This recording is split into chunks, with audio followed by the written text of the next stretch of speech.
we're going at this from, yes, Jesus is God, but he's also completely different, and they're one and the same. It's confusing, but that's what we're going to go off of, and we wanted to address that before we get into the actual meat of the conversation. So, like last week, we have this split up into a few different topics. First, we're going to start with the characteristics of Jesus. We're going to talk about some of the aspects of who he is, and then we're going to talk about who Jesus says he is, and then we're going to talk about some things that he did, and that'll wrap up our podcast for the night. So, starting with the characteristics, what is our first characteristic? First characteristic is compassion. So Jesus had so much compassion for everyone he met, everyone he was around, and I'm going to have Emily read about the 5,000 and the 4,000, just a verse in each. So that first one is Mark chapter 6, verse 39. Yes. 34? I think it's 34. Hold on, it might be verse 34. 1 second. Is it that? Yes, it's verse 34. Okay, Mark chapter 6, verse 34. So it says, when he went ashore, he saw a great crowd, and he had compassion on them, because they were like sheep without a shepherd, and he began to teach them many things. Okay, and then 8:2. Let me flip to it. Mark 8:2, so this is the feeding of the 4,000. And he says, I have compassion on the crowd, because they have been with me now 3 days and have nothing to eat. Okay, so just a little recap. Feeding the 5,000. Jesus had 5 loaves of bread and 2 fish, and he split it up to feed 5,000 people. No, not just 5,000 people. Yes, 5,000 men. So we don't even really know. We don't know about women and children. Yeah. So, and then he had 7 loaves of bread to feed 4,000, and I think that did one include, I believe is people. Yes, and I think that one did include, so it wasn't just men. Let me do a bit of fact checking just so we can be accurate. Yeah, and there were about 4,000 people, so he doesn't specify men. Yeah, okay, so those are the 2 stories that I wanted to talk about with compassion, because God knew, Jesus knew that we had human needs, and we had to eat, we had to sleep, we had to be clothed, and so Jesus wanted to take care of this one thing for those people, and so he felt for them, and he felt compassion on them, so he did this for them and gave them food, and then they had leftovers, and he had compassion enough to give them leftovers and give them food for later. And then moving on to our second one. So our second characteristic that we're going to talk about with Jesus is his humility. And I think when we talk about humility, we almost feel like Jesus shouldn't have to have humility, because if there's anyone who can be like proud and talk a lot about who he is and like how great he is, I feel like it should be Jesus. And yet we still see a bunch of examples in scripture of Jesus humbling himself. So we're going to start with one story which we find in John 13, and it's verses 1 through 17. We're not going to read the full section. I'm just turning to it so I can kind of look at it and have it in my brain. So in this section we have Jesus sitting with his disciples before the feast of the Passover, and he gets up and does something really interesting here. He washes his disciples' feet. Now this is something, I don't like people touching my feet. I don't like feet. I'm just gonna put that out there. So I would be grossed out by this. But in this time, in the culture and the context of the first century, they only wore sandals, and these are not your nice sandals that you think of having today. So they barely covered their feet, and that ground was dirty. It was not the pavement that we have for our roads today, and obviously they didn't have cars, so they were walking around, so their feet were really dirty when they came into a house. Because of that, it was often a servant's job to wash their feet, and it was not just a servant, it was the lowliest of servants. Mm-hmm. That was the worst job you could have as a servant. And yet Jesus, the Son of God, gets up and washes his disciples' feet. That's crazy. It's just, in fact, in the passage, Peter even says, Lord, why do you wash my feet? Why are you doing this? Like, this is not your job. And I think Peter almost realizes that if anyone should be doing this, it's us. Mm-hmm. It's me. We should be washing your feet. Yeah. I also think that maybe Jesus did this to point out that we are all people. Yeah. And it doesn't matter if you are the poorest of the poor or the richest of the rich. We are all people.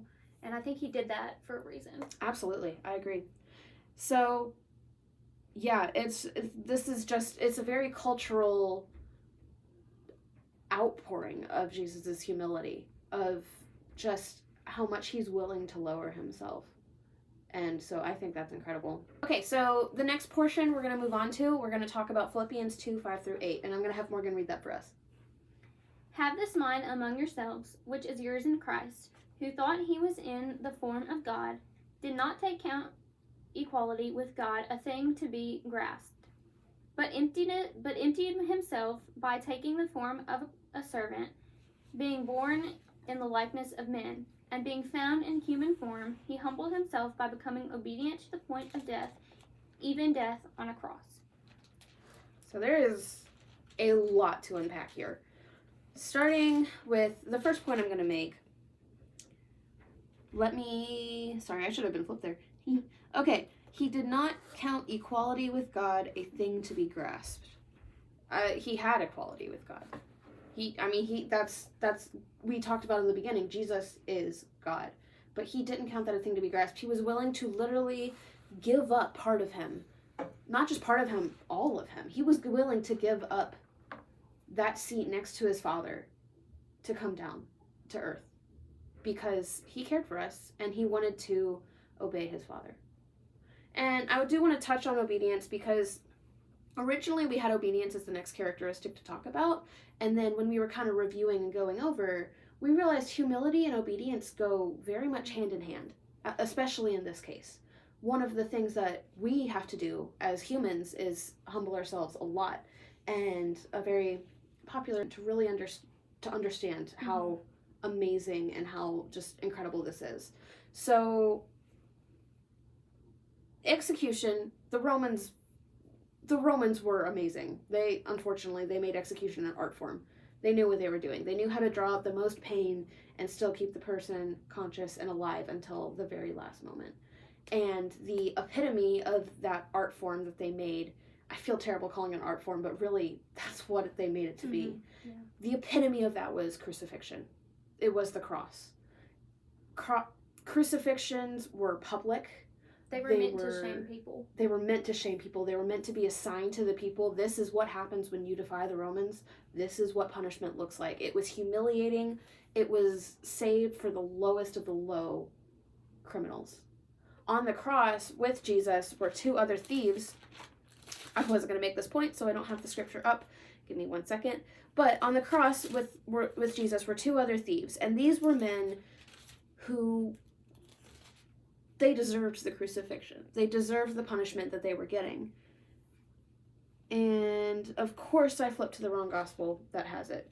But I believe it's in John, where he talks about the thieves sitting next to him, next to him on the cross, and it's still not on here. But you can look up the story for yourselves. The thief literally tells the other one, we deserve this. He does not. Mm-hmm. And, I mean, it's just the amount of pain, and it was just, the crucifixion was the lowliest death that Jesus could have. That's why it's not even that Jesus was obedient to the point of death.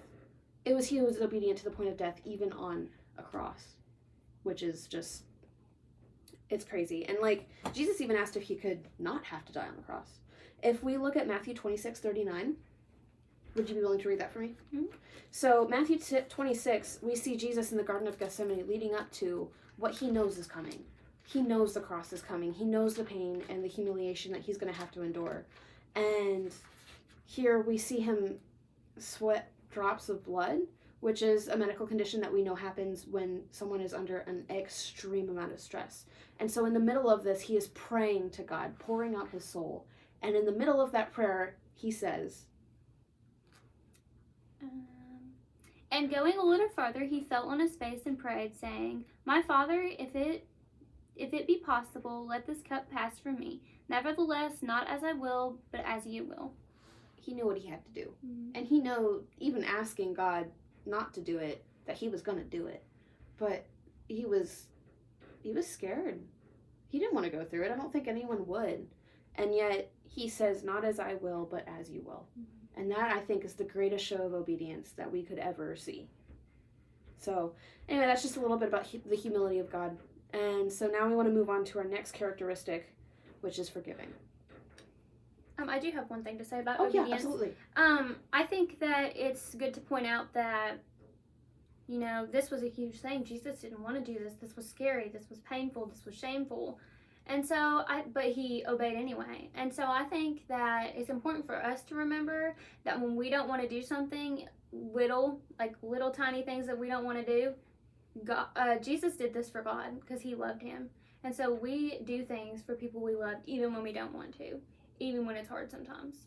I think that's something that should definitely be pointed out. Even when it's scary. Mm-hmm. Christians, we should, this is going to be kind of an oxymoron, we should not be afraid of fear. Fear is a good sign that we're doing what's right and that we need to push into it. Now, obviously, there's restrictions to that, but most of the time, if you're afraid of something, that means you need to even more do it and put everything you have into it. Yes, I agree. Okay, so we're going to move on to forgiveness, and we're going to go to Luke 23:34.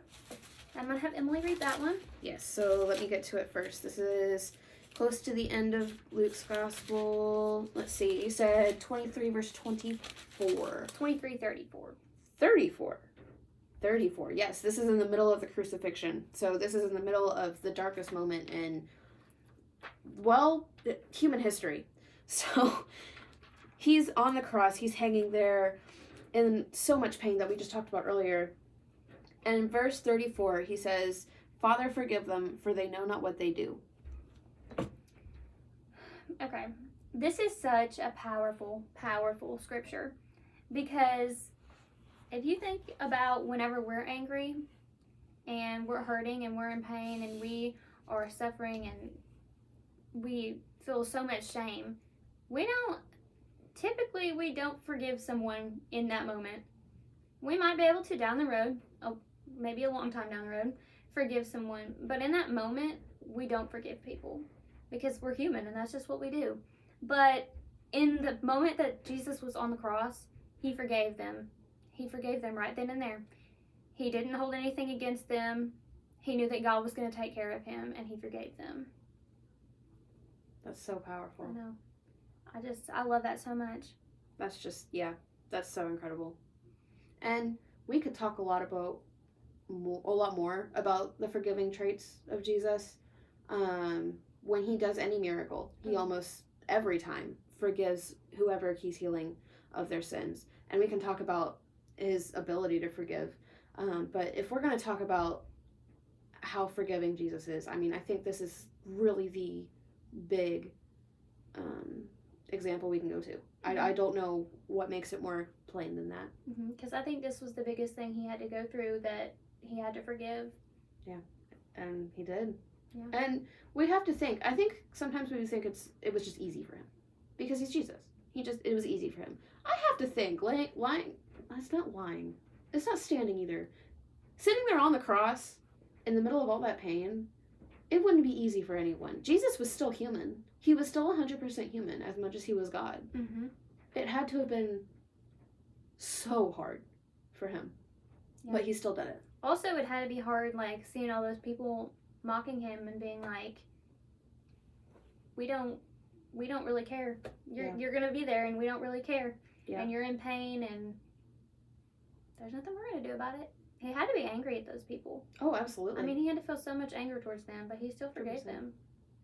So, I mean, if he can forgive in the middle of all of that, what's stopping us from forgiving what's going on? And I think that's going to be a whole other episode of its own now, because we could talk about forgiveness forever. yes. It's hard for us, but it's important to be talked about. Mm-hmm.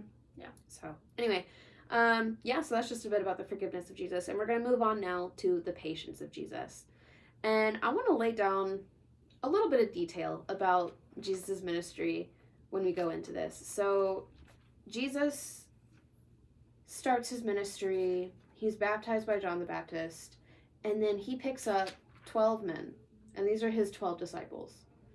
And these disciples are not people that everyone would think God would choose to start his church, to spread the ministry, to change the world, but it's who he used. Yeah, and something I love about that is, like, that really shows that God can use talents from anyone. Oh, yeah. Jesus and God can use talents from anyone. Oh, yeah. It doesn't matter who you are. There was a tax collector. Matthew the tax collector. I mean, in the Bible, they were not accepted. They were not no. wanted around. Oh, no. But he was taken to be a disciple and was used to share the word of Christ. Yeah. That's So incredible. I think it's just really important to remember that even though we might not think that we can do something, we can. Yeah. God uses our talents. So 100%. Well, and looking at these 12 men, the thing we're going to highlight right now is the fact that these men were all Jews. And the Jews had known for a long time that their Messiah was coming. I mean, they knew since, I mean, that's what the Old Testament was about. It was just this narrative of, okay, I'm sending my son, be ready. But the idea of who the Messiah was got kind of twisted. So let me ask a question. When we think of the Messiah, right, we think about the heavenly kingdom and the eternal and something that's coming. Even though the kingdom of God is here, we still have the eternal kingdom to come at the end. What did the Jews imagine when they imagined the Messiah and what the Messiah would bring? Do you know? So the Jews imagined an earthly kingdom. They had been taken over by Rome. And Rome was not kind to Christians. Well, they were Jews at this point, they weren't Christians, but Rome was not kind to the Jews. And the Jews thought that the Messiah would be this man who would come, he'd be a king like David, who would come, he'd conquer the Romans, he'd make his kingdom there on earth, and Jerusalem would be the dominating power of the world. They had this material kingdom in mind, and the disciples were no different. And so Jesus, we see, Morgan and I are in a group here on campus called Zeteo, and we'll talk a little bit more about Zeteo in coming episodes, but one of the things we've been talking about as we're going through the book of Mark in this group is we keep saying this phrase, the disciples just did not get it. We keep saying that over and over again because they didn't. Jesus tries over and over again to explain, this is not, I'm not here to do what you think I'm here to do. That's not God's plan. And he says it continually. And like, I don't know, it makes me, you almost get frustrated studying the Gospels enough. Because it's like, how many times does he have to do a miracle for you to understand Exactly. that, he did it. Exactly. And if we Yeah. Yeah. And if we go back, earlier we talked about the 5,000. And I just want to go back there really quickly. So this is in Mark chapter 6, I believe. Yes. Mark chapter 6. And the apostles are confused and they're upset because Jesus is telling them to feed this crowd of 5,000 people. And they're like, where are we going to have the money to do that? Which, first of all, you're traveling with the Son of God. What are you thinking? Like, that's a whole lesson on Jesus' patience of his own. Mm-hmm. But, and so Jesus demonstrates this huge power in all of this. And it's just, I don't know. They see this power, and they see it continually. They see all of Jesus, well, not all of them, but most of Jesus' miracles. They hear his parables. They see him forgiving sins, and they just don't get it. To the point, even after Jesus has been killed and resurrected, and he's ready to go up into heaven to join his Father, in Acts chapter 2, verse 9, we see the disciples ask a question that I think would just make Jesus want to hit someone, if I'm honest. Because in Acts chapter 2, not verse 9. Hold on. I think it's chapter 1. Sorry, this is what happens when I try to come up with things on the spot. And it's not that we're doing all of this on the spot, but I just, Anyway, Acts chapter 1, verse 6. So when they had come together, they asked him, Lord, will you at this time restore the kingdom to Israel?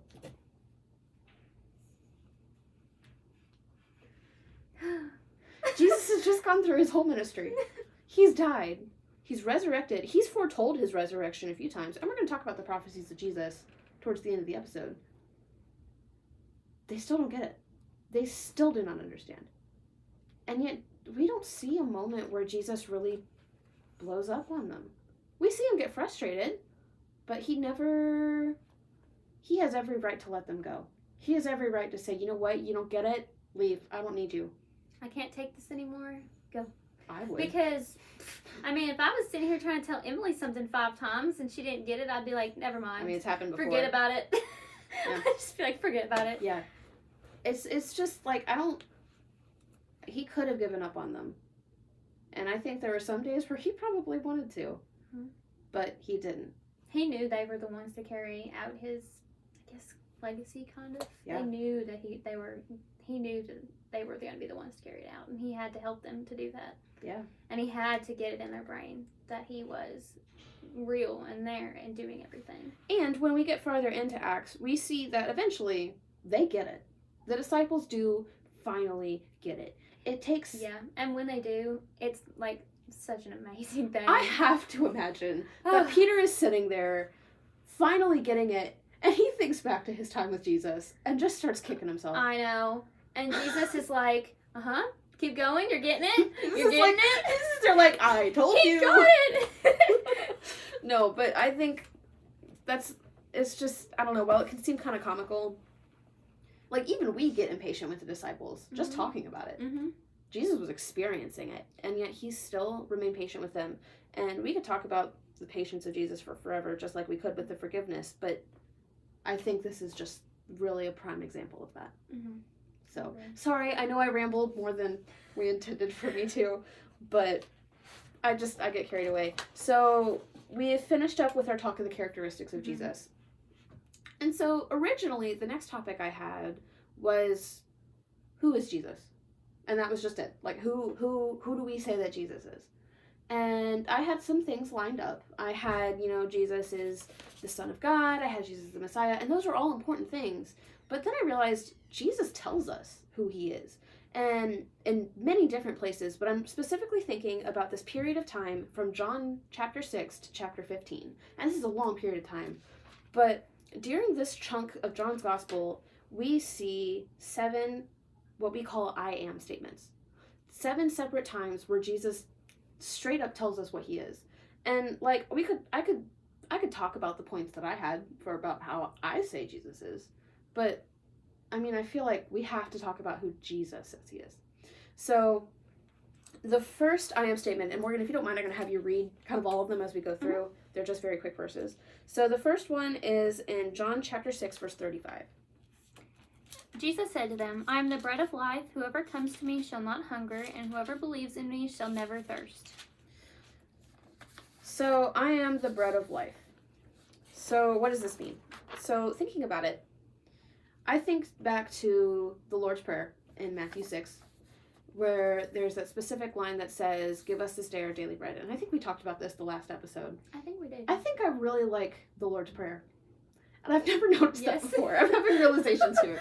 Okay, no, but in that prayer, Jesus tells us to pray for our needs. And then here in John chapter 6, Jesus says he's the bread of life. He's the one who gives us our needs. I mean, Jesus satisfies our needs. And not just these fleshly needs, but he knows we need, like food and water and that kind of thing, but our spiritual needs. Mm-hmm. In the Beatitudes in Matthew chapter 5, we see Jesus say, blessed are those who hunger and thirst for righteousness, for they shall be satisfied. And who's going to satisfy those needs? Jesus. Yeah. So just kind of looking at the bread of life, I think that's really what he's getting at with saying that. The next is Jesus says he is the light of the world, and this is in chapter 8, verse 12. Again, Jesus spoke to them, saying, I am the light of the world. Whoever follows me will not walk in darkness, but will have the light of life. John really likes to talk about light in his gospel. This is a continual theme. Just from the very beginning, John talks about how Jesus is the light. And so I just kind of want to think about what it means. That's funny. I just noticed a quote on my board in front of my computer that says, we aren't called to shine our light, we are called to reflect his. And I just happened to see that, and I think that's really applicable to what we're talking about here. Jesus lights our path. He is the one who shows us what we need to do, where we need to go, how we need to act, who we need to be. And he's the one who shows us how to do that. And so I hear a lot of times, I'm going to shine God's light. I'm going to shine my light. I'm going to show my light. That's not what we're doing. As Christians, we are to shine Jesus' light. And he tells us here, he's the light of the world. I mean, he is the light that we are to give to the world. Mm-hmm. So I think when we talk about Jesus, the light of the world, that's kind of what he's talking about there. Our next I am statement is the door. And that is in chapter 10, verse 7. Let's see. So Jesus again said to them, "Truly, truly, I say to you, I am the door of the sheep." This feels like a very weird statement. Yeah. So far, Jesus is the bread. Okay, that kind of makes sense. I can kind of see it. Jesus is the light, like I said. That's a continual theme that John uses. And then Jesus says, I am the door. I'm a door. It's what I am. That's just a little weird, right? Mm-hmm. But then you start to think about what a door is and what a door does, which this is a weird conversation, but there's a door behind us. That door leads to another room. We wouldn't be able to get to the other room without that door. Jesus is our door. Jesus is our way to get to heaven. He is our way to eternal life. And there's no one else who could do that role. And so Jesus here says, I'm your gateway. That is one of my favorites. Me It's too. just so beautiful to hear, to get to heaven, you go to Jesus. He is the door. Yeah. And to get there, you have to go through him. Absolutely. I just think that's very beautiful. Me too. So our next I am statement is Jesus is the good shepherd. And this is in chapter 10, verses 11 through 14. I am the good shepherd. The good shepherd lays down his life for the sheep. He who is a hired hand and not a shepherd, who does not own the sheep, sees the wolf coming and leaves the sheep and flees, and the wolf snatches them and scatters them. He flees because he is a hired hand and cares nothing for the sheep. I am the good shepherd. I know my own, and my own know me. And so far, when Jesus has given these I am statements, he gives a little bit of detail and then he moves on. With this one, he really spends time on this one. Mm-hmm. And if you think about it, a lot of the scriptures that we talk about a lot are about sheep and Jesus being a shepherd. Psalm 23 is probably the most famous psalm. We all know it. And it starts with, the Lord is my shepherd. And I think about the parable of the lost sheep, where the shepherd, goes after one sheep. He leaves the 99 and goes to find that one sheep. I love that so much. Because that one sheep is so important to him. It just shows how much one soul means to him. Everybody's one soul. Isn't that incredible? Mm-hmm. And Jesus is our guide. He is the one who takes care of us. He comes after us when we leave, when we stray. Mm-hmm. And here we see this analogy being explored further of someone who's not the shepherd, but is kind of filling in that day. If a wolf comes, he ain't going after those sheep. He's saving his own skin. Mm-hmm. Jesus didn't save his own skin. He died for his sheep. He died for us. Mm-hmm. So, I mean, if we want anyone to be our shepherd, I think Jesus would be the one. So. And I think this is an analogy we don't understand quite as well today. But again, a lot of this is context. Looking at what people would have thought about this in the first century is sheep. Most of the time, sheep were people's livelihoods. They were their way of life. Mm-hmm. And so just kind of looking at this. I think too that if that one sheep would have strayed 10 more times, he would have went back and got him. And he would have went back and left that 99 there, because that one soul means so much to him. And I think that it's a really good reminder that when we stray away, we have him to bring us back if we want him. How many times are we to forgive? 70 times 7. Mm-hmm. And that's not a literal number, but even if it was, that's a lot. Yes. So Jesus continually comes after us, and that's really important. Mm-hmm. Our next I am statement is I am the resurrection and the life. This is in John 11:25. Jesus said to her, I am the resurrection and the life. Whoever believes in me, though he die, yet shall he live. So this is in the context of a story that we're going to talk about later in this episode. This is in the context of the death of Lazarus. And I think a lot of people know about the raising of Lazarus. This is Jesus raising someone from the dead. And I mean, Jesus says it plainly, I am the resurrection. Jesus is the one who resurrects from the dead. He resurrects us from our spiritual death, and he resurrected from his own death. And I don't think there's much more explanation to give here. Yes, I love how plain and clear some things in the Bible are. Me too. I love it. Because it's like, I'm giving it to you. He knows we need it too, right? Yes, and he's like, they're not going to get that. Exactly. So. He knows we're not always very intuitive, and so he's Mm-hmm. like, okay, I'm just going to lay it out for you. Mm-hmm. I am the resurrection and the life. Yeah. That's what you need to know. It's so simple. Nothing hidden, just right there. It's great. Mm-hmm. Our sixth I am statement is a pretty beefy one. Jesus says, I am the way, the truth, and the life. And this is in John 14:6. Jesus said to him, I'm the way, the truth, and the life. No one comes to the Father except through me. So far, Jesus has been giving very, very simple statements. I am the bread. I am the door. I am the light. Here he gives three things that he is. I am the way, the truth, and the life. And I think he uses these three because these are not three separate things when you think about it. Mm-hmm. These are all one entity. I am the way, which means to find me, you need the truth. I am that truth. And what happens when you go follow that way and you follow the truth, you get life. And Jesus says, I am the life. Mm-hmm. Jesus says he is all three of these in one. And the last part of that verse says, no one can come to the Father except through me. He makes it very clear, you couldn't do this without me. There is no possible way for us to get to the Father, for us to receive eternal life except through Jesus. Mm-hmm. That kind of connects back to the door. It does. So. It does.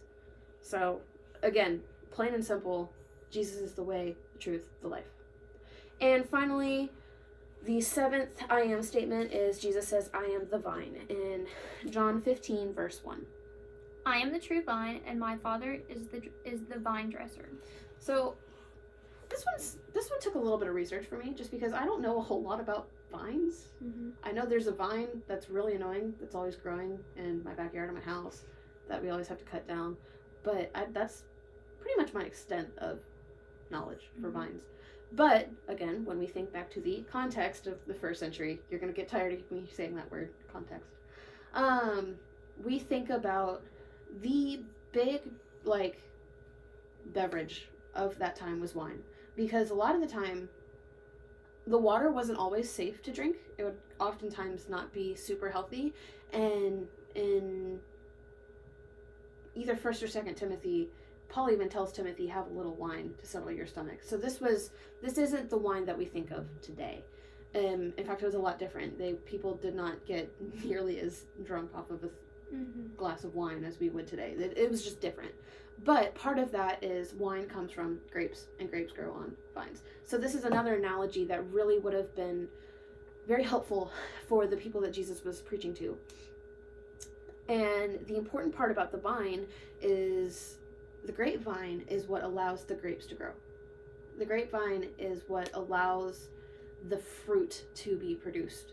And we see this concept in the Bible of producing fruit a lot. And all that means is if I'm producing fruit as a Christian, that means I am discipling another non-Christian, and the fruit that I will hopefully help bear in them will be their conversion and their belief in Christ. Mm-hmm. But none of that is possible if I am not connected to the vine. And that vine is Jesus. So Jesus gives us the ability not only to reach heaven, but to help others reach heaven. Mm-hmm. And so that's really what we're looking at with that seventh and final I am statement. I also think this might not be where that verse goes, but in my mind, I think if it has to be tended for. Like, you have to tend to it and make sure it grows and water it and stuff. And I think that's what God does to us. He watches over us. He cares for us. He makes sure that he tends to us. And I don't know, that's just something I think of when I read that verse too. But absolutely. Yeah. So we've looked at the characteristics of Jesus. We've just talked about who Jesus says he is. Now we want to talk about what Jesus did. And this is really the crux of this whole episode. That's great knowing who Jesus is, but the important part is what he did. Mm-hmm. And it's all important, but the really, really big part is what he did. And there's multiple facets, and so we are going to start with the teachings of Jesus. Yes, so Jesus was a teacher, and there are so many different examples of Jesus teaching. There's no way we could get through all of them. But he used parables a lot, which were stories that people could understand, and they were earthly stories with a heavenly meaning. And there were over 30 of these parables in the Bible. And Emily's going to go through and tell you a little bit about the Sermon on the Mount. Yes, but before I do, I just want to kind of highlight some of the Mhm. more popular Yes. parables, which I should have put in there, but that's fine. So we have, there's kind of the three parables in one of the lost sheep, which we just Mhm. talked about, the lost coin, and Son. the parable of the prodigal son, which I think is one of the most powerful parables out there. Mm-hmm. And we can do a whole episode on parables, but this is just kind of overview of some of them.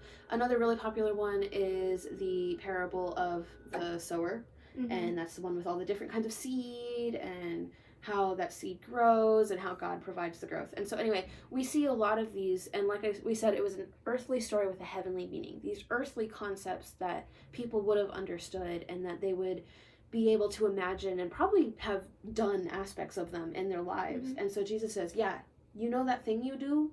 That's like the kingdom of heaven. Yeah. The kingdom of heaven is like that sheep that you go after. The kingdom of heaven is like that coin that you look for. Mm-hmm. And so Jesus is just connecting these dots and saying, hey, it's not as complicated as you might think. He just found those ways to relate it to Exactly. people. Which I think is a great way for us to think about teaching others. Yes, exactly. Anyway, so that's just a bit about the parables. The next thing I wanted to move on to with teaching is the Sermon on the Mount. And Jesus gave many sermons. He not just parables, he gave many sermons. But when we think about sermons, I mean, this is like the sermon. Mm-hmm. We're not going to read all of it because it could take a while. But the Sermon on the Mount takes up Matthew 5 through 7. Chapters 5 through 7. 3 chapters of Matthew are filled with this sermon.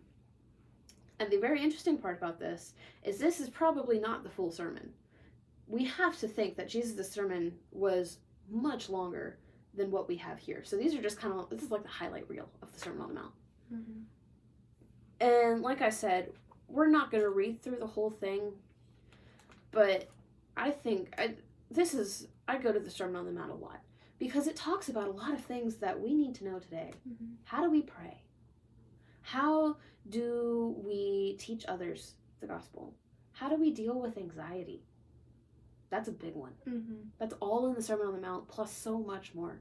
And so I just wanted to put out there one practice that I did for a while, and I told Morgan I'm going to start this again because I really need to, is I used to read through the Sermon on the Mount every night before bed, and I would read it out loud and almost pretend like I was giving it. And it just really puts a lot of things into perspective, and it's a good constant reminder of a lot of concepts. It doesn't take that long. It's maybe 15 minutes, which when you really think about it is really not that long to dedicate to Bible reading. And if you can read the Sermon on the Mount every night, or whenever you need to throughout the day, I think that's just a great way to kind of pound those concepts into your head because we need that repetition. Yeah. And I still hold on to a lot of what I read. So yeah, and it's super important. you make me start that tonight. Got you. And then, I mean, that is super important, though, because you're right, we do use this in our life today. And if we have a question about one of those things, it's so, so great to be able to come back to these and be like, well, this is what God says about this. Yeah. This is what he says we need to do. This is what we should do. Absolutely. And it's not just that, it's also a very comforting sermon. Yes. When you look at a lot of the Beatitudes, I can see myself in a lot of those Beatitudes. And the great thing about the Beatitudes is it just highlights, just says, you know what? I see you. You're grieving. I see you. Mm-hmm. You're blessed. Yeah. One of my favorite ones is, blessed are those who mourn, they shall be comforted.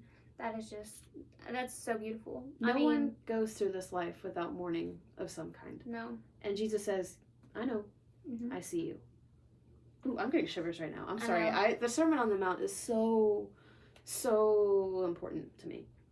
So I didn't want to have this conversation without highlighting it and just talking about it a bit. Yeah. So anyway, we could talk a lot about the teachings of Jesus, but that's kind of the two main points. So we're going to move on now to the miracles of Jesus. And these are what we kind of really think about and like to talk about, right? Because these are the big shows of Jesus doing the supernatural, things that shouldn't be done. They're incredible, right? But I think we need to talk about first, why does Jesus do the miracles? Because he doesn't do them to boast. He doesn't do them to show his power and be like, look at me, I'm so great, I can do all. That's not Jesus.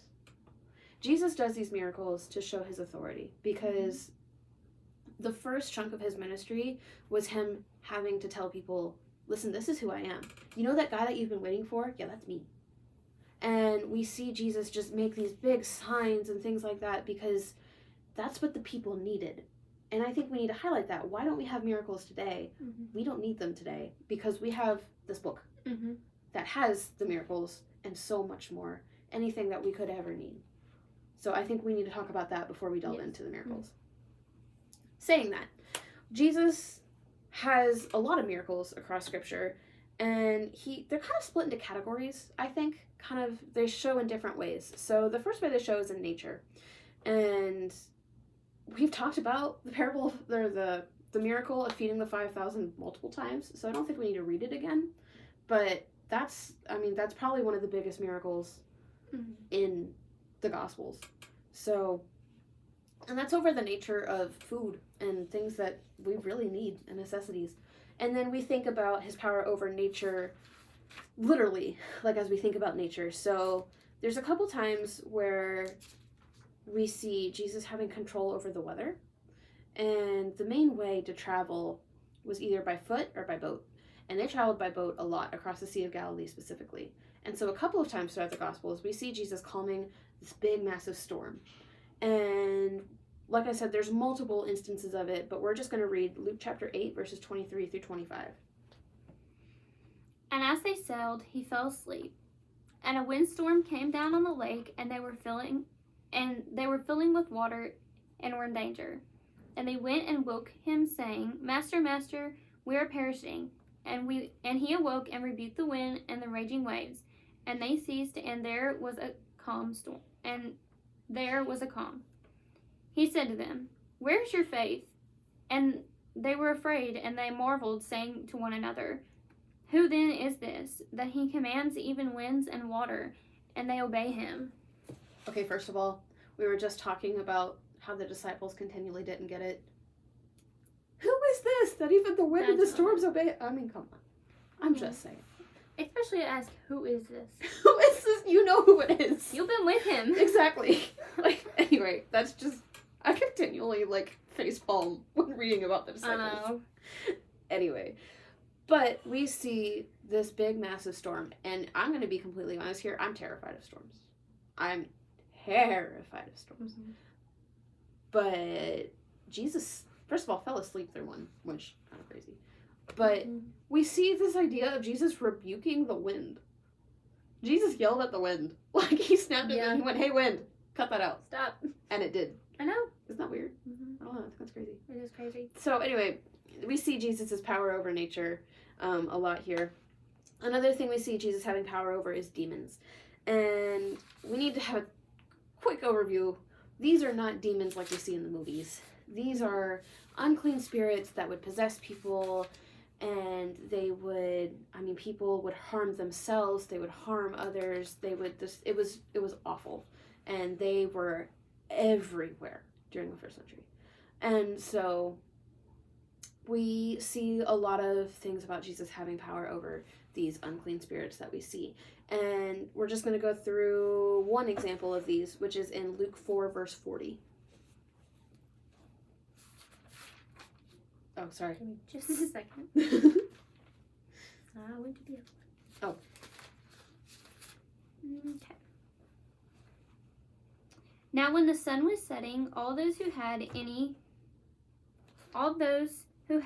who were sick with various diseases brought them to him, and he laid his hands on every one of them and healed them. Huh.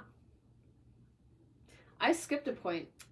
So Jesus had power over sickness, which is also very important. So we'll just go ahead and discuss that point right now. Sorry guys. There was a lot of sickness in the first century, and there's a lot of sickness today too, right? And so I think we can even understand how amazing this is the power to just kind of make sickness go away. Just like that. Yeah, because, we have doctors and nurses that take care of sicknesses to an extent, but they don't just go away like that, So I think that's just so crazy to me. It's kind of hard for me to understand. Yeah. Oh, and yeah. to get that in my head that it was gone. Just gone like that. But it's interesting. Mm-hmm. Yeah, and he does it so many times. We could talk about a lot of examples, but that's just one of them. So now we're going to go into the example about demons. And did you have Mark pulled up? Mm-hmm. Yeah. So, like I said, there's multiple examples of Jesus casting out demons. We're just going to start with Mark 1, verses 23 through 26. And immediately there was in the synagogue a man with an unclean spirit, and he cried out, "What have you to do with this, Jesus of Nazareth? Have you come to destroy us? I know who you are, the Holy One of God." But Jesus rebuked him, saying, "Be silent and come out of him." And the unclean spirit, convulsing him and crying out with a loud voice, came out of him. Okay, so first of all, I think we need to address the demons know who Jesus is, which is important on so many levels, and I could give a whole lesson about that. But the point I'm just going to make now is it is not enough to just know who Jesus is, because even the demons did. Just saying. Anyway, Jesus throws out the demons here, and that's the point we're really focusing on for right now. And again, this is something like, even though we don't have these like unclean spirits today, it's still kind of crazy to think about Jesus just being like, "Hey, you, that spirit that's tormenting this person, just go," and the demon listens to him. Like, that's crazy. Mm-hmm. But Jesus does it, and we have, like I said, we have multiple examples. It's almost like the demons were like, "Oh, it's Jesus. We gotta get out of here. We gotta go. Run, guys. We gotta run." But yeah. Yeah. So anyway, that's Jesus' power over demons. I'm just making sure. Yes. Okay. The next point is Jesus' power over death, and I actually want to do the second point first. Okay. So we're gonna talk about Mark chapter 5, verses 35 through 43, and we don't have to read this full thing, but the interesting part about this section is there's almost 2 miracles in one in this section. Mm-hmm. So there's power over sickness, which we see in a woman who has a hemorrhage and she's just constantly bleeding, and all she has to do is touch Jesus' cloak and she's healed. And that's a whole other conversation for another day. But in the middle of this is that's the story in the middle of the bigger picture. In the beginning of this story, a guy named Jairus comes to Mark 5, comes to Jesus and says, "My daughter is sick. She is dying. I need you to come heal her." And Jesus says, "All right, I'll come heal her." And so Jesus comes, and he's on the way, and then he gets distracted because that's when the woman with the hemorrhage is. And I can't say for sure, but I almost wonder if Jesus was like, this is not going to be a sickness miracle, it's going to be a death miracle. Like, I just have to wonder if he knew the distraction was going to come and he was going to be too late. That's my own speculation. But anyway, Jesus heals the woman with the hemorrhage. Everything's grand, and before they can start heading back to where they were supposed to be going so he can heal his daughter, a guy comes up and tells Jairus, "Your daughter is dead." And I can almost feel Jairus' like whole world just crumbling around him right there.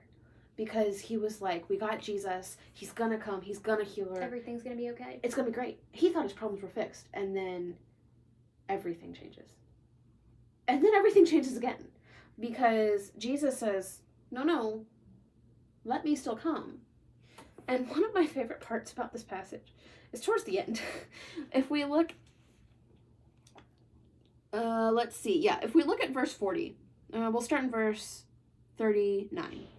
He enters the house of Jairus' daughter, and he tells the people there, "Why are you making a commotion and weeping? The child is not dead but sleeping." And this is my favorite part. And they laughed at him. These people had no idea who Jesus was. They thought they were just laughing at a man. They were laughing at the Son of God, who was about to raise this girl from the dead. I mean, I have to imagine that when they realized that she was alive afterwards, They were like, "Oh, I don't think I'd be able to look him in the face. what did we just do?" Exactly. Anyway, that's not the point here. I just think that's funny. But Jesus raises Jairus' daughter from the dead here. And just kind of saying that sentence, it feels like it sounds so simple, but it's so not. I know. It's weird because until this point, death has always been so permanent. Mm-hmm. Right? Once you were dead, you were dead. You were gone. But here Jesus shows it doesn't have to be that way. Right? He shows I have power over the permanent, which is incredible. So now we're going to talk about probably the biggest example besides Jesus raising from his own death. We're going to talk about the death of Lazarus. And we see this story in John 11. And I love this story for multiple reasons. But we're going to talk about this story in the context of Jesus' power over death, right? So Lazarus is the brother of Mary and Martha, who are two girls that Jesus has become great friends with over the course of his ministry. And so Jesus receives word that Lazarus is sick. And he goes because when a friend tells you that they need you, you go. Mm-hmm. And so that's what Jesus does. He goes. Unfortunately, Lazarus dies on the way. And in Mary's mind, and Martha's too, but we see a lot of more Mary here, her world's over. And she even says at one point during this passage, if you had been here, my brother would be alive. She knows. It's the same as Jairus. She knew Jesus was coming, it's all going to be okay, and then it wasn't all okay.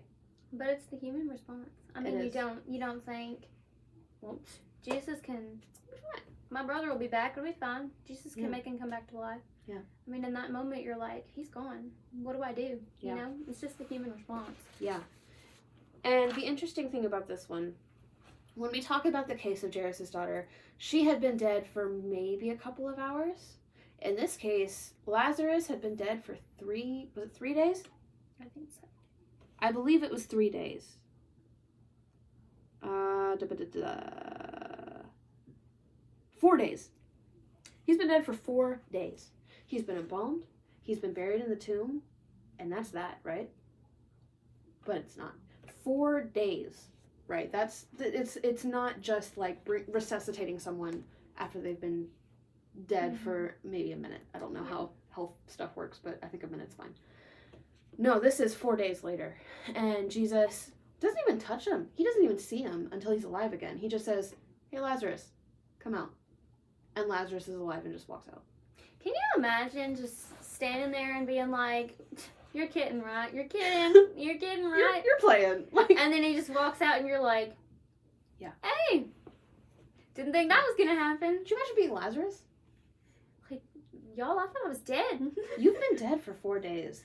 And then all of a sudden, you wake up in your tomb, alive. And your bro Jesus is standing outside of the tomb. Hey man, come out. And you come out. I mean, how amazing. This is so crazy to me. I feel like I'd have a different perspective living out the rest of my life. Mm-hmm. I've got to think that Lazarus' life looked different. Yes, I agree. Anyway, that's just a little bit about the miracles of Jesus. And we are making this episode longer than the first one, so we need to get moving. So we've talked about the teachings of Jesus. We've talked about the miracles. The next part we want to move on to is the prophecies of Jesus. Is that me? Mm-hmm.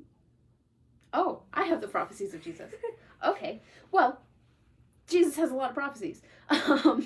And there's a couple directions we could take this in.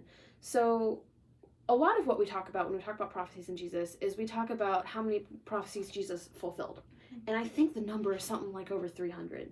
You'll have to fact check me on that. But if I remember right, the last time I looked it up, it's somewhere over 300.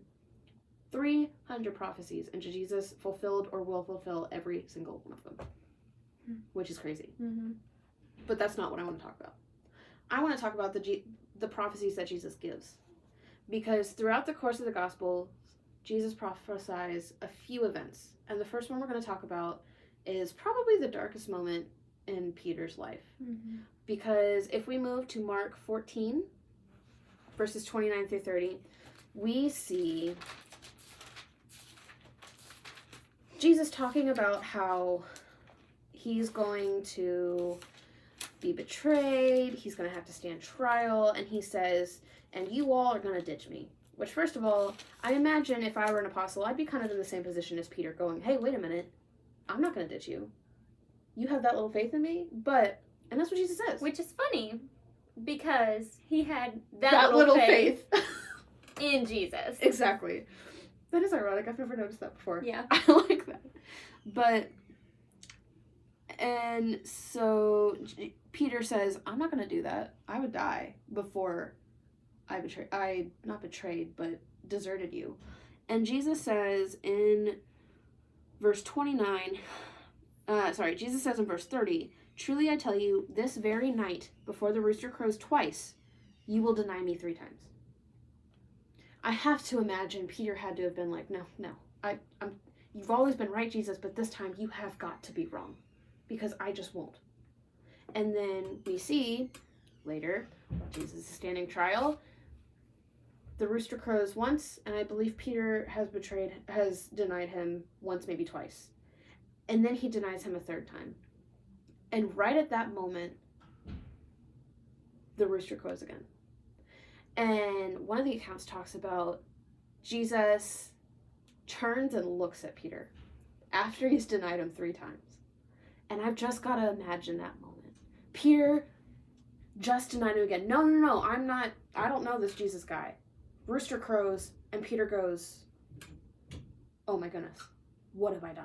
I mean, can you imagine, like, whoo, Exactly. Jesus was right, look what I just did. And so I have to imagine he's kind of standing there having this moment, and then he just turns to look in the direction of Jesus, and he's looking at him. What a punch in the gut. I mean, that would be such a terrible feeling. I don't know how I would walk back from that. Because I just think that's, first of all, you've proved Jesus right. But you've proved Jesus right in the worst possible way, doing the worst possible things. Yeah. I mean, I don't know. I couldn't imagine being in Peter's position. Mm-hmm. But the example that we're using here is the fact that Jesus did know that he was going to do that, and he told him, and it came to pass. So that's what we're looking at there. The next instance we're going to talk about is we see Jesus fulfilling his death and prophesying his death and resurrection, and we see he does this 3 times in 3 consecutive chapters of Mark. He says it once in Mark 8, once in chapter 9, and once in chapter 10. And we're not going to read all 3. We're just going to let's just read Mark 8:31. And I can read that because I have it pulled up. So Mark 8:31 says, and he began to teach them that the Son of Man must suffer many things and be rejected by the elders and the chief priests and the scribes and be killed and after 3 days rise again. And so we see Jesus saying, I'm going to die, but it's okay. I'm going to rise again. And he says it not once, not twice, but 3 times, which means he's serious, and that this is something we need to hone in on. You know that if Jesus says something more than once or twice, or more than pretty much once in the Bible, you know he means it, and he's going to do it, and it's going to happen. And we know even when Jesus says something once, that we need to listen to absolutely. But it's extra important when it's said more than once. Yeah. So it's something like, it's kind of like to get your attention. Like, I've said this 3 times. It's going to happen. Listen to me. Mm-hmm. Mm-hmm. Repetition. It's super important. Mm-hmm. So anyway, that was a lot about the prophecies of Jesus. And now we're going to move on, I promise, to our last major point. And that is talking about the point of it all. The sacrifice of Jesus. Yes. We're going to turn to Romans 5, 6 through 8. Romans chapter 5, verses 6 through 8. For while we were still weak, at the right time Christ died for the ungodly. For one will scarcely die for a righteous person, though perhaps for a good person one would dare even to die. But God shows his love for us, and that while we were still sinners, Christ died for us. Okay, so, it's good to point out, we do sin, we are sinners, always will be, but God forgives. And I think it's kind of crazy to me that we sinned so much, but Jesus still forgave us for that, and he still died on that cross for us, even though we messed up like crazy, And then we are God's enemies. So if we go to verse 10 of that same chapter, yeah. So verse 10 of that same chapter, it's just a couple verses from where we left off, and it says, "For if while we were enemies, we were reconciled to God by the death of his Son, And I'm going to leave that there. There's a bit more to that verse, but that really gets at the point, is we were God's enemies. So this verse was, sorry, I'm taking over your point. No, you're fine. The verse that we read first was just talking about how even for a righteous person, one might die for a righteous person, but probably Maybe. not really. This first 2 verses later says we were enemies of God. Not righteous people, enemies of God. And yet Jesus still died for us. Mm-hmm. And what do we do whenever we have enemies? We don't talk to them. We don't acknowledge them. Exactly. We don't really care. We don't do anything for them, not to mention die for them. Yeah, exactly. So it's just incredible that Jesus could humble himself enough and love God so much and us so much that he could do that. Yeah. Just once again, Jesus sacrificed everything for us. He didn't just sacrifice his human life, but he also sacrificed his connection with God, just temporarily. And I'm gonna let you talk a little bit about that because that was So the big thing I was getting at here is we often think about the sacrifice of Jesus being his death on the cross, going through all that pain, and that was a massive sacrifice. That was huge. Oh, yeah. But the big point of sacrifice we see during some. Sorry, I get kind of emotional talking about this. We see at one point during the cross, Jesus cries out, my God, why have you forsaken me?" We see in this moment on the cross that Jesus has taken on the sins of the world, past, present, and future. And what that means is we know that God cannot be around sin. That's the reason we needed the sacrifice in the first place. So in this moment where Jesus is carrying all the sin, God's not there. He does not feel God. We will never have to experience that. Mm-mm. Jesus did. And that, I mean, his physical death was horrible, and that was a big sacrifice, but this moment of being without God is the biggest sacrifice that we will never be able to make. No. But that Jesus made. Mm-hmm. And so I think that needed to be highlighted. I agree. Yes, good point. And then to sum it up, all honesty, You sum it up. we struggled with this. Yeah. We actually put this in our notes that we struggled to sum this up, and so we were just going to end with, we don't know how to. Yeah. It's just a little bit hard for us to grasp. I mean, this is the whole point of Scripture, Yes. right? This moment of the sacrifice of Jesus on the cross is what everything in Scripture has been leading up to, and it's the point of everything after. I mean, this is the most pivotal point in human history. Mm-hmm. How do you sum that up in even an hour? Mm-hmm. How do you sum it up, and how do you understand it all? I mean, I don't think it's possible, No. and I think that God knows that. Oh yeah, I know He knows that. He does. He doesn't expect us to know everything. So, okay, I think it's time we kind of start to close out. Yeah. We've gone quite a bit longer than we did last time, but I think that's okay. I think we've had some really good discussion today. To start with closing out, I just want to highlight this point. Jesus is the reason we are here today. This is why we're talking about him. And yes, he is the reason that we exist, but that's not what I'm saying. Jesus is the reason the two of us are sitting in this room talking about him. Because if Jesus did not do what he did, if he did not go to that cross, if he did not die, if he did not rise again on that third day, we would have no hope.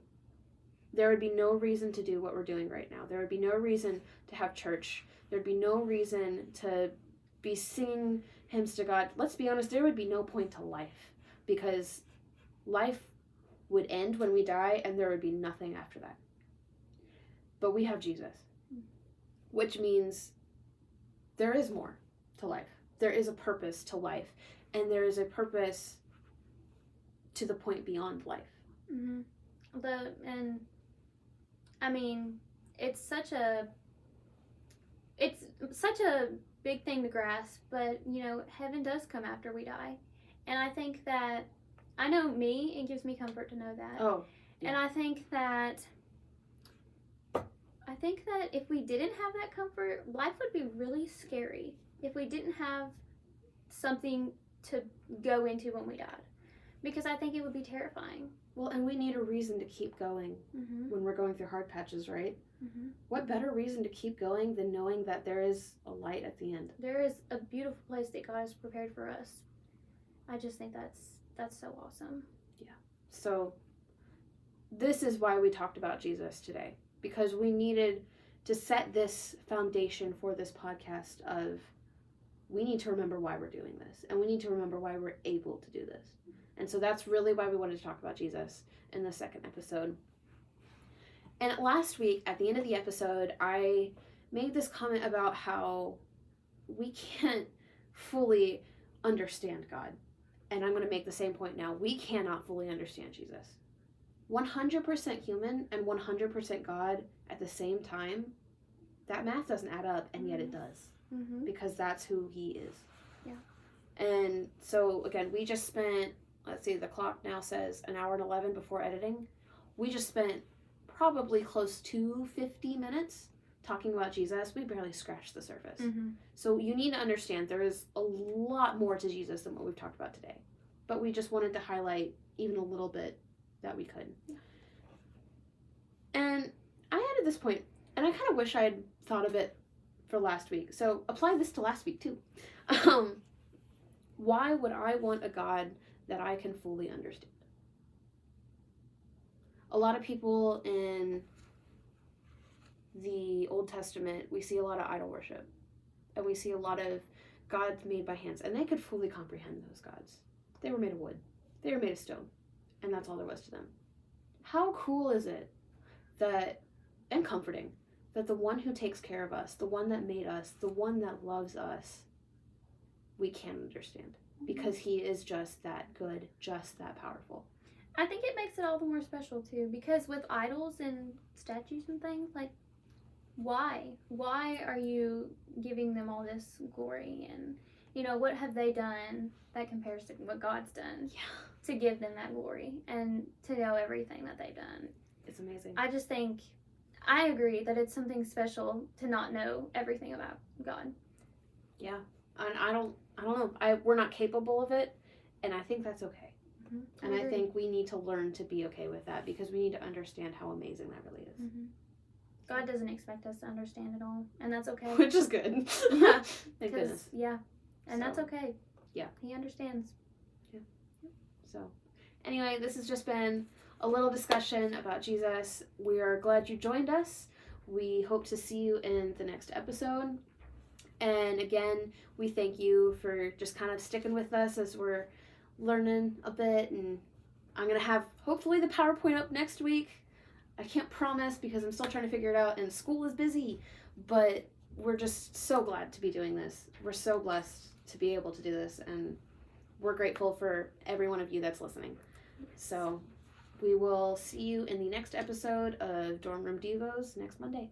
Bye. Bye.